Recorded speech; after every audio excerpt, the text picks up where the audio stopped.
when you take the base off, watch out for this little electrostatic hookup wire.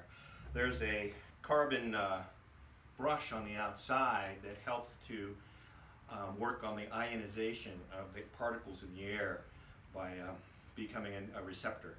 So don't let that break loose. So carefully set that down.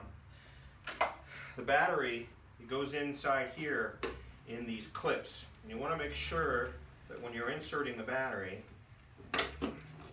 that you put the top of the battery connectors, red to red, black to black, on there, and then you slip it into these little hooks, and that the hooks close and don't pop off. Here it's popping off.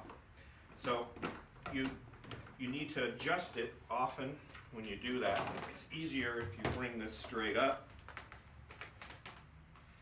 to adjust and center the battery in so that the clips now are nice and loose and the battery is held inside. The reason for that is that the base of this has 4 little fingers that keep the clips together so the battery stays tight inside.